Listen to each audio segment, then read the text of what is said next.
Bonjour à toutes. Allez, je vous fais à nouveau une petite vidéo de mon jardin à Landré en Charente-Maritime.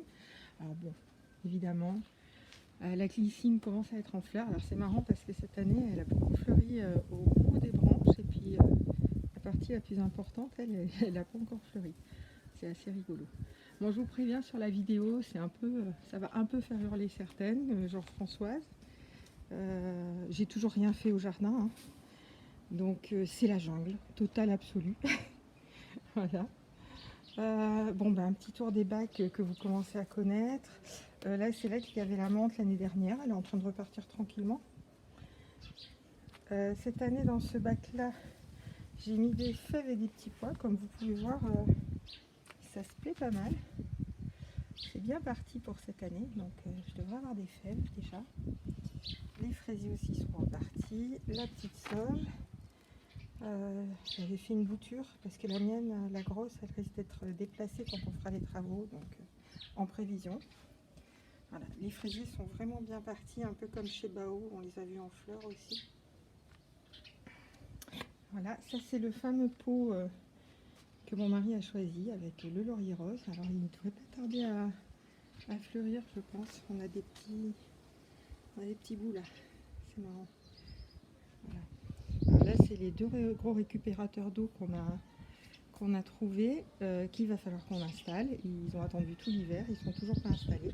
Il va vraiment falloir qu'on se bouge, mais c'est un peu compliqué en ce moment, vous l'aurez compris. Le chêne qui a été élagué cet hiver, donc on va essayer de lui donner une forme un peu plus sympa et surtout qu'il aille moins embêter le voisin. Parce que les oiseaux nichent dedans et ça salit tout. Donc c'est un petit peu un problème, mais bon, quand on vit à la campagne, on vit avec des oiseaux. Voilà, donc tout commence un petit peu à fleurir. Le céanote aussi, je ne sais pas trop si on voit bien, je suis à contre-jour. Voilà. Alors ça c'est la grande plate-bande qui est à l'entrée de chez moi, de mon allée. Et pour le moment, un petit peu tout est reparti. Maintenant je la trouve encore assez pauvre cette plate-bande, je trouve que c'est pas assez garni. Alors il faut que ça s'étale, hein. On voit bien par exemple cet œillet qui a été planté il y a 2 ans, bon il commence à prendre sa place. Je passe un peu mon temps à lutter contre les rejets de faux houes. Je sais pas trop. Voilà, on les voit là, par exemple. Ça, là, c'est du faux hou. Donc j'essaie de lutter avec des couvre-sols comme la campanule qui est à côté. Et puis je fais de l'arrachage fréquemment. Alors à ma grande surprise, les ostéospermums, c'est pareil ici, là. Et puis pareil là, de l'année dernière, ils ont tenu. Voilà, je suis agréablement surprise. Par contre, l'hortensia, lui, c'est fichu, hein. Je crois qu'il repartira pas. Il n'est pas au meilleur endroit. Je pense que j'en remettrai dans le jardin de derrière qui est prévu en jardin de bruyère. Voilà. Et là, j'ai fini d'arracher toutes les anémones qu'il y avait sur ce petit bout là. Alors évidemment, elles n'ont pas très envie, hein, donc j'ai des rejets partout. Donc je passe un petit peu mon temps à nettoyer. Mais je vais finir par en venir à bout. Et puis pareil, j'ai mis des couvre-sols comme là la corbeille d'argent. J'ai remis des petites campanules. J'ai mis voilà, pas mal de petites choses. Maintenant, je pense qu'il va falloir que tout ça, ça s'étoffe, que ça prenne un peu d'ampleur. Et puis je laisse tout derrière, là, je laisse quand même beaucoup d'anémones. J'ai mélangé des pervenches, on les voit là, les petites fleurs violettes. Donc ça, c'est pas mal. Alors, en ce moment, le bonheur des yeux, c'est quand même l'oranger du Mexique. Il commence à fleurir. Et puis le pêcher, alors lui, il est un petit peu à la fin de la floraison, mais le mélange des jeunes feuilles et des fleurs roses, c'est juste du bonheur. Voilà. Le chèvrefeuille, on l'avait taillé très très sévèrement l'année dernière. Donc là, il a une forme à peu près acceptable. Il va falloir que je le contienne encore. Et puis, on arrive dans la jungle. Françoise, cache-toi les yeux. Voilà, ça c'est ma jungle. Ça n'a pas été entretenu donc depuis l'automne dernier. C'est pas très grave, il y a de la vie. Donc c'est ce qui compte pour moi. Là, sur la partie sur la partie écurie, je prends un peu de recul pour vous montrer. C'est là qu'on va avoir des travaux. Et alors je voulais pas du tout céder sur ce point-là, mais au final c'est quand même la solution la plus raisonnable. On va ouvrir et on va mettre baie vitrée. Alors du coup, tout ce qui est planté là, le romarin, le thym, et puis là, l'abreuvoir, tout ça, ça va devoir être déplacé parce qu'on va avoir une grande baie vitrée. Alors moi, j'adorais cette petite fenêtre avec le chèvrefeuille qui monte au-dessus et le puits en dessous. Je trouvais ça tellement joli et romantique, sauf qu'en fait, cette petite fenêtre, quand on va vouloir vivre dedans, ça va pas être du tout fonctionnel. Et c'est vrai qu'avoir une grande baie vitrée qui va nous donner une immense ouverture sur le jardin avec beaucoup de lumière, ça va être chouette. Donc là, il va falloir qu'on trouve une solution pour bouger le romarin et le thym. Et pour l'abreuvoir, le maçon s'en charge, il va me le déplacer. Alors, il va me le déplacer et me le mettre là, derrière l'érable. Voilà, donc ce qui est planté là, malheureusement, c'est pareil, il va falloir que ça bouge ou que ça meure, malheureusement. Mais au moins, on conservera cet abreuvoir, c'est la piscine du chien, il serait très malheureux s'il ne l'avait plus. Voilà, donc là, vous pouvez voir que l'érable, il est à fond la caisse. Tout est bien reparti, la sauge, les iris, voilà. Et là-bas, j'ai planté un petit peu des petites renoncules, des œillets aussi, j'ai un peu tout mélangé. Je mets des fleurs que j'aime, voilà. Là, c'est pareil, dans la petite plate-bande qui est là, les roses trémières sont reparties. J'ai mis quelques renoncules parce que j'adore. Il reste des oignons et de l'ail de l'année dernière. Bon, je sais pas trop ce que je vais faire de ça, je suis pas sûre que ce soit exploitable. Voilà. Dans les pots, j'ai le groseillier qui a beaucoup de fleurs, donc j'espère qu'il aura beaucoup de fruits.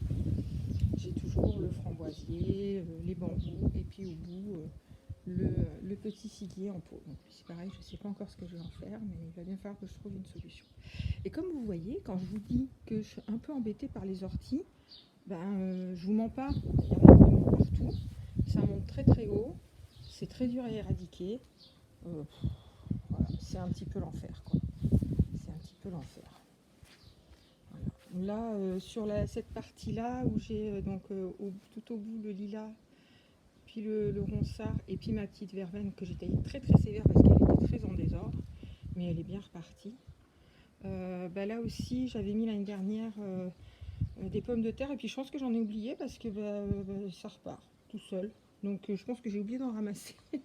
Alors c'est pas plus mal. Et puis je vais en replanter d'autres, je pense, parce qu'à cet endroit-là, elles se plaisent. Alors il va peut-être falloir que je fasse des apports du coup, si je replante la même chose.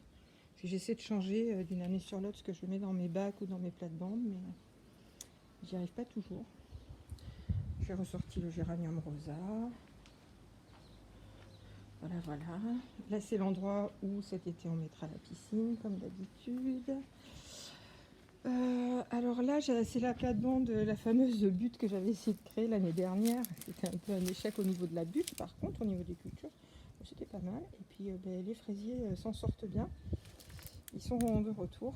Donc là, je pense que je vais aller dans quelques temps acheter du basilic, des capucines, des choses comme ça pour aider, pour éviter qu'elles se fassent envahir. Et puis remettre des tomates sans doute aussi. Voilà. Alors celle-là de plate-bande, elle est encore très vite. J'avais mis des fèves et des petits pois et j'ai juste deux... Jace, pousse-toi. J'ai juste 2 ou 3 pieds de fèves qui ont pris.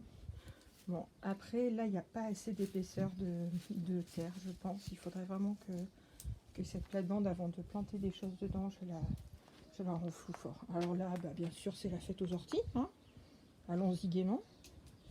C'est la fête aux orties. Qui veut des orties? Voilà.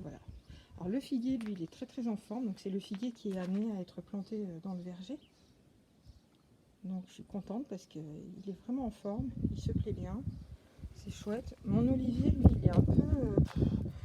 je sais plus quoi faire pour lui. Je pense qu'il va falloir que je fasse une grosse opération, rempotage. Il va falloir que je fasse quelque chose pour lui, le pauvre. Là, c'est trop compliqué. Je pense qu'il ne se plaît pas à cette exposition.